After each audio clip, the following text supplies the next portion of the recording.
Closure ഉണ്ടായി, അർജുൻ്റെ body കിട്ടി, നമ്മൾ അവിടെ പ്രഷർ ഇറക്കിയതുകൊണ്ടാണ്. ഏതാനും നാളുകൾക്ക് മുമ്പാണ് സൂരജ് ലാമ എന്ന് പറയുന്നൊരു പാവ മനുഷ്യൻ ഇവിടെ കുവൈറ്റിൽ നിന്നും അവിടെ വിഷമദ്യ ദുരന്തത്തിൽപ്പെട്ട് ഓർമ്മ നഷ്ടപ്പെട്ട് നാട് കടത്തപ്പെട്ട് ബാംഗ്ലൂരിലേക്ക് പോകേണ്ട വഴി നമ്മുടെ അറിയാതെ കൊച്ചിയിൽ ഇറങ്ങി.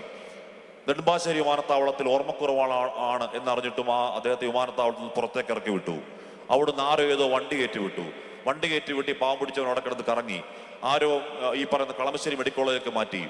മെഡിക്കൽ കോളേജിൽ കൂടെ ആളില്ല എന്ന് പറഞ്ഞ് അദ്ദേഹത്തെ ഇറക്കി വിട്ട് പിന്നെ കാണാൻ ലാസ്റ്റ് ഹേബിയസ് കോർപ്പസ് വേണ്ടി വന്നു, അദ്ദേഹത്തിന്റെ മകന് വരേണ്ടി വന്നു, കോടതി ഇടപെട്ടി വന്നു ഈ പറയുന്ന സൂരജ് ലാമയുടെ ബോഡി എങ്കിലും കണ്ടെത്താൻ. നോക്കൂ, അങ്ങേയറ്റം ഇൻഹ്യൂമനായ സമീപനങ്ങളിൽ അങ്ങേയറ്റം മനുഷ്യത്വ വിരുദ്ധമായ അങ്ങേയറ്റം നീതിരാഹിത്യത്തിന്റെ പരമാവധിയിൽ ഒരു മനുഷ്യനെ കൊന്നുകളഞ്ഞാണ്. എന്താണ് കാരണം? ലാമ ഏതോ നാട്ടുകാരൻ. അപ്പൊ നമുക്ക് ഈ പറയുന്ന ജസ്റ്റിസിന്റെ കാര്യത്തിൽ, നീതിയുടെ കാര്യത്തിൽ, ഈ പറയുന്ന മനുഷ്യാവകാശ കാര്യത്തൊക്കെ നമ്മൾ ദേശാതിർത്തികൾ വെക്കാറുണ്ട്. നമ്മൾ മലയാളികൾ എന്ന് പറയുന്ന വലിയ കാപട്യം കാണിക്കാറുണ്ട്. അപ്പൊ ആ കാപട്യം പരിഹരിച്ചിട്ട് വേണം അതിനടുത്ത സ്റ്റെപ്പിലേക്ക് കടക്കാൻ എനിക്ക് തോന്നുന്നു. തീർച്ചയായും ആ കാപട്യത്തെക്കുറിച്ച് പറഞ്ഞതുകൊണ്ട് തന്നെ പറയുകയാണ് ഫാദർ ജിനോ, താങ്കൾ പുതിയ തലമുറയിൽപ്പെട്ട ഒരുപാട് കുട്ടികളുമായി ഇടപഴകുന്ന ആളാണ്. പലപ്പോഴും നമുക്കറിയാം ഈ സോഷ്യൽ മീഡിയയിലൊക്കെ ഒരു ഫേക്കായിട്ടുള്ള ഫോളോവേഴ്സിനെ ഉണ്ടാക്കുക, ഫേക്കായിട്ടുള്ള ഒരു ആക്സെപ്റ്റൻസ് സമൂഹത്തിൽ ഉണ്ടാക്കിക്കൊണ്ട് വേട്ടക്കാരായിട്ടുള്ള മനുഷ്യരെ വിലസുന്നത്, അവർക്കായിട്ടൊരു ഫേക്ക് ആക്സെപ്റ്റൻസ് ഉണ്ടാക്കുന്നതൊക്കെ നമ്മൾ ഈ അടുത്ത കാലത്തൊക്കെ പല കേസുകളിലും നമ്മൾ കണ്ടിട്ടുള്ളതാണ്. അത് എന്തുകൊണ്ടായിരിക്കാം യുവതലമുറ ഒരുപക്ഷെ അതിലേക്ക് വേഗത്തിൽ ഒരു തരത്തിലുള്ള പരിശോധനയുമില്ലാതെ അത്തരം ഫോളോവേഴ്സായി മാറിപ്പോകുന്നത് എന്തുകൊണ്ടാണ് എന്നാണ് തോന്നുന്നത്? ഒരു വിധത്തിലുള്ള മൂല്യബോധവും ഇല്ലാത്ത മനുഷ്യർ സോഷ്യൽ മീഡിയയിലൊക്കെ യുവാക്കളെ നയിക്കുന്നത് നമ്മൾ കാണാറുണ്ട്. ഞാനിപ്പോൾ ആരുടെയും പേരെടുത്ത് പറയാൻ ആഗ്രഹിക്കുന്നില്ല. അങ്ങനത്തെ ഒരുപാട് പ്രൊഫൈലുകൾ, ഐഡികൾ നമുക്ക് മുന്നിലുണ്ട്. അത് എന്തുകൊണ്ടായിരിക്കാം പുതുതലമുറ അതിലേക്ക് ആകർഷിക്കപ്പെടുന്നത്? എന്തുകൊണ്ടായിരിക്കാം ഇരകളായിട്ടുള്ള മനുഷ്യരെ ആ വിധത്തിലൊക്കെ അപമാനിക്കാമെന്ന് പറയുന്ന ഒരു ധൈര്യം മനുഷ്യർക്ക് സോഷ്യൽ മീഡിയയിലും ഈ നമ്മുടെ സമൂഹത്തിലുമൊക്കെ കിട്ടുന്നത് എന്തുകൊണ്ടായിരിക്കാം എന്നാണ് താങ്കളുടെ ഒരു അനുഭവത്തിൽ തോന്നുന്നത് ഫാദർ?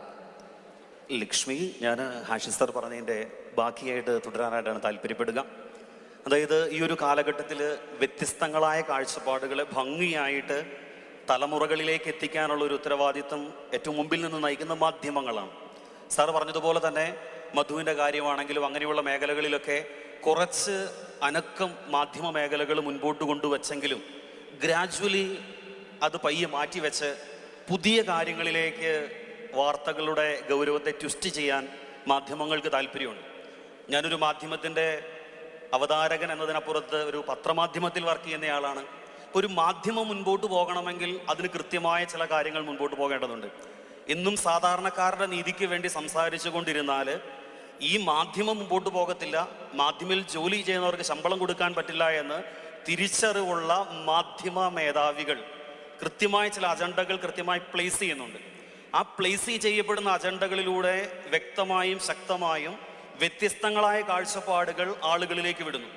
അതിൽ ഒരു റീതിങ്കിങ്ങിന് വഴിയില്ലാത്തത് വേണം. ലക്ഷ്മി സൂചിപ്പിച്ചതുപോലെ തന്നെ ഒരു റീതിങ്കിങ്ങിന് വകയില്ലാത്തതുപോലെ കിട്ടുന്നതിന് മാക്സിമം, ഉയർന്നു കേൾക്കുന്നതിന് മാക്സിമം ഏറ്റെടുക്കാനായിട്ട് തയ്യാറാകുന്ന ഒരു മാനസിക അവസ്ഥയിൽ മുൻപോട്ട് പോകുന്ന യുവജനങ്ങൾ അതങ്ങ് ഏറ്റെടുക്കുകയും അവർക്ക് സാധ്യമാകുന്ന രീതിയിൽ ഇവൻ ഒരു വാർത്ത മൊത്തം വായിക്കുന്നതിന് മുമ്പേ എൻ്റെ കാഴ്ചപ്പാടുകളിലേക്ക് പണ്ട് വീഡിയോ ചേർത്ത് വെച്ചപ്പെട്ടതാണ് ഇതെന്ന് തോന്നി അപ്പോൾ തന്നെ അതങ്ങ് ഷെയർ ചെയ്യുന്ന ഒരു കൺസെപ്റ്റാണ് പുതിയ തലമുറയിലേക്ക് വരിക. അവിടെ കൃത്യമായിട്ടൊരു ഡിജിറ്റൽ അലഗോരിതം പുറകിൽ വർക്ക് ചെയ്യുന്നുണ്ട്.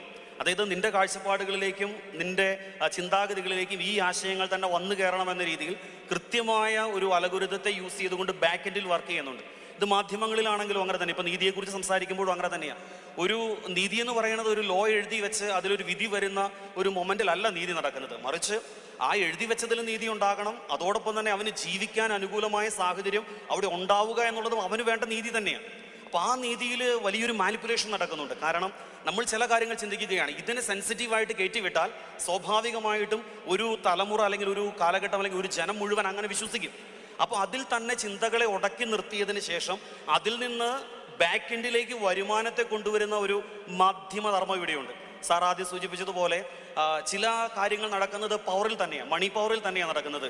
അപ്പം മണി പവറിൻ്റെ ബേസിൽ തന്നെ അതിനെ വിലക്കെടുക്കാനും ചില ആശയങ്ങളെ ഒതുക്കി നിർത്താനും ചില ആശയങ്ങൾ മാത്രം സെലക്റ്റീവായി ഹൈലൈറ്റ് ചെയ്ത് പൊതുസമൂഹ മധ്യത്തിലേക്ക് കൊണ്ടുവന്ന് അതിനെക്കുറിച്ചൊരു വാർത്ത സൃഷ്ടിച്ചെടുത്ത് പൊതുബോധത്തിലേക്ക് അതാണ് നീതി എന്ന് വരുത്തി തീർക്കാനും നടക്കുന്ന ശക്തമായ ക്രമീകരണങ്ങൾ മാധ്യമ ലോകത്തുമുണ്ട്.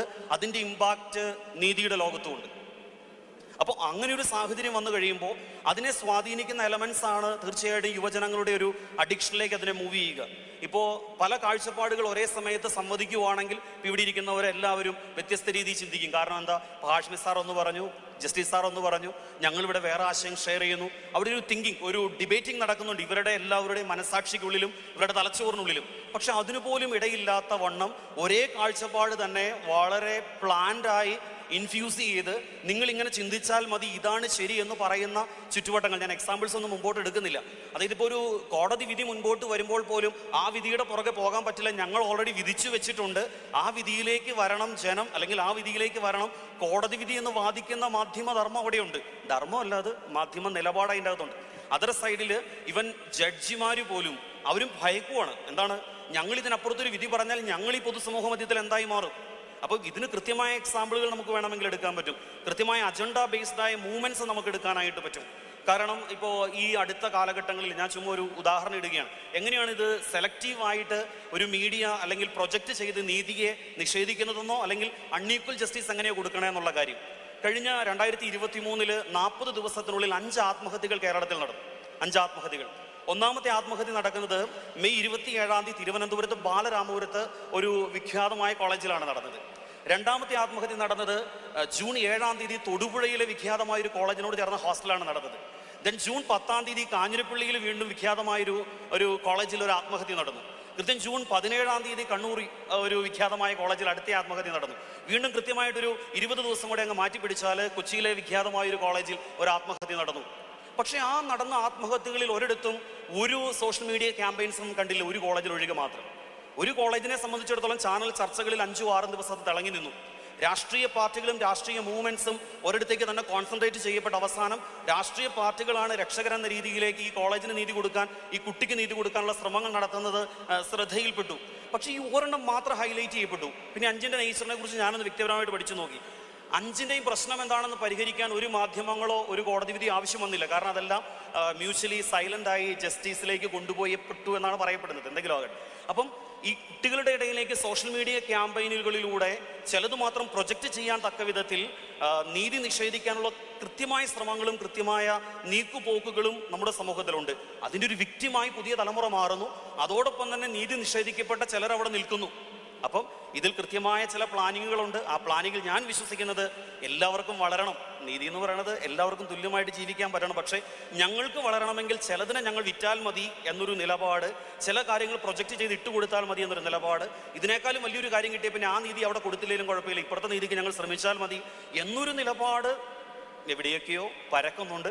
അത് ചിന്തിക്കുമ്പോൾ സ്വാഭാവികമായിട്ട് നമുക്ക് കാര്യങ്ങൾ മനസ്സിലാക്കാൻ പറ്റും. കൂടുതൽ നമുക്ക് എന്തായാലും ഡിസ്കസ് ചെയ്യാം. സിസ്റ്റർ ജോസെ, ഞാൻ എത്താം. ഇതിനൊരു ഫാദർ പറഞ്ഞതിൻ്റെ ബാക്കിയായിട്ട് ജസ്റ്റിസിനോട് ചോദിക്കാനുള്ളത്, ഈ മാധ്യമങ്ങൾ ഉണ്ടാക്കുന്ന പൊതുബോധ നിർമ്മിതി അത് ജഡ്ജ്മെൻറ്റുകളെ സ്വാധീനിക്കാറുണ്ടോ? ജസ്റ്റിസിൻ്റെ വ്യക്തിപരമായ അഭിപ്രായത്തിൽ ഒരുപാട് രാഷ്ട്രീയ കേസുകളിൽ വിധി പറഞ്ഞിട്ടുള്ള ആളാണ്. സീസറിൻ്റെ ഭാര്യ സംശയത്തിന് അതീതയായിരിക്കണം എന്ന വിഖ്യാതമായ വിധി പുറപ്പെടുവിച്ച ജസ്റ്റിസാണ്. ചോദിക്കുകയാണ്, ഈ പത്രങ്ങളിൽ വരുന്നത്, ചാനലിൽ വരുന്നത് ജഡ്ജിമാരെ സ്വാധീനിക്കാറുണ്ടോ? ഫാദർ പറഞ്ഞ ഞാൻ കേട്ടു, ഞാൻ വീക്ഷിക്കുകയായിരുന്നു. ജഡ്ജിമാർക്ക് പോലും പേടി വരും എന്ന് പറഞ്ഞു. പക്ഷേ ഞാൻ എൻ്റെ അനുഭവത്തിൽ നിന്ന് പറയട്ടെ. ഒരിക്കൽ ഒരു ജഡ്ജി പറയുന്നത് ഞാൻ കേട്ടു, ഞാൻ പത്രങ്ങൾ വായിക്കത്തില്ല, ഞാൻ TV ചാനലുകൾ കാണത്തില്ല, കാരണം മനസ്സ് സ്വാധീനിക്കപ്പെട്ടു പോകും എന്ന്. അപ്പം ഞാനതിന് മറുപടി പറഞ്ഞത്, ആ ആൾ ജഡ്ജി ആയിരിക്കാൻ യോഗ്യനല്ല എന്നാണ് ഞാൻ പറഞ്ഞത്. കാരണം എന്താണെന്നറിയോ? അപ്പോൾ ഞാൻ പണ്ട് മുതലേ എല്ലാ പത്രങ്ങളും വായിക്കും, അതുപോലെ തന്നെ ചാനലുകളെല്ലാം കാണും. നിങ്ങളുടെ ഇപ്പോൾ ഹാഷ്മി ഉൾപ്പെടെയുള്ള എല്ലാ മാധ്യമ പ്രവർത്തകരുടെയും, ലക്ഷ്മിയുടെ ആയാലും എല്ലാം ഞാൻ ചാനൽ ഡിസ്കഷൻസ് മുഴുവൻ ഞാൻ കാണാറുണ്ട്. പക്ഷേ അത് കാണുന്നത് എന്തിനാണെന്നറിയാമോ? ഒരു ജഡ്ജ് എന്നുള്ള നിലയ്ക്ക് ഞാൻ വിശ്വസിക്കുന്നത്, എനിക്ക് ഈ സമൂഹത്തിനെ മനസ്സിലാക്കാതെ എനിക്ക് നീതി നടത്താൻ പറ്റുന്നില്ല എന്നുള്ളതാണ് ഞാൻ മനസ്സിലാക്കുന്നത്. കാരണം ഈ സമൂഹത്തിൻ്റെ പൾസ് ഓഫ് ദ സൊസൈറ്റി നമ്മൾ മനസ്സിലാക്കണം. സമൂഹത്തിൽ നടക്കുന്ന കുഴപ്പങ്ങൾ നമ്മൾ കാണണം. കണ്ടില്ലെങ്കിൽ നമ്മൾ എങ്ങനെ നീതി നടത്തും? അതായത് എപ്പോഴും ഒരു വീക്കർ സെക്ഷനോടൊപ്പം ആയിരിക്കണമല്ലോ നമ്മൾ നീങ്ങേണ്ട. ഒരു വെൽഫെയർ സ്റ്റേറ്റില്ല വേണ്ടത്. എപ്പോഴും നമ്മൾ പണക്കാരോടോ സ്വാധീനമുള്ളവരോടോ അല്ല നീങ്ങേണ്ടത്. നേരെ മറിച്ച് ഒരു വീക്കർ സെക്ഷൻ ഉണ്ടെങ്കിൽ നമുക്കൊരു ചെറിയ ചായ അവരുടെ നേരെ വരണം. അങ്ങനെയാണ്. അത് വരണമെന്നുണ്ടെങ്കിൽ സമൂഹത്തെ നമ്മൾ മനസ്സിലാക്കണം. എങ്ങനെ മനസ്സിലാക്കും? എനിക്ക് ഈ ജഡ്ജ് എന്നുള്ള നിലയ്ക്ക് ഒരിക്കലും നമുക്ക് ഇറങ്ങി മൂവ് ചെയ്യാൻ ബുദ്ധിമുട്ടുണ്ട്. ഒരു ജുഡീഷ്യൽ എലൂഫ്നെസ് നമ്മൾ കാത്തു സൂക്ഷിക്കണം. അങ്ങനെയുള്ളപ്പോൾ ആകെയുള്ള മാർഗം എന്ന് പറയുന്നത് മാധ്യമങ്ങളാണ് ഈ പ്രശ്നങ്ങളൊക്കെ ശ്രദ്ധയിൽ കൊണ്ടുവരുന്നത്. അത് മനസ്സിലാക്കണം. പക്ഷേ അത് സ്വാധീനിക്കപ്പെട്ട് നമ്മൾ അവിടെ നീതി നടത്താൻ പോകരുത്. അത് തെറ്റാണ്. നമ്മുടെ മുമ്പിൽ അൾട്ടിമേറ്റ്ലി നമ്മുടെ മുമ്പിൽ വരുന്ന കേസിൻ്റെ ആ മെരിറ്റ് നോക്കിയിട്ട് അത് ഡിസൈഡ് ചെയ്യുക എന്നുള്ളതേ ഉള്ളൂ. എനിക്ക് അങ്ങനെ ഒരു ബുദ്ധിമുട്ടേ വന്നിട്ടില്ല. കാരണം ഞാൻ ചെയ്തേക്കുന്നത്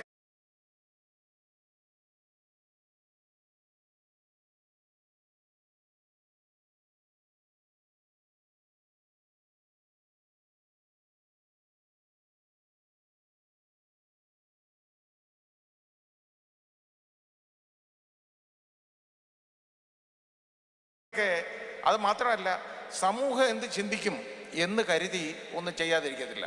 ഇപ്പം ഞാൻ അതിനൊരു ഉദാഹരണം പറഞ്ഞുതരാം. ഒരു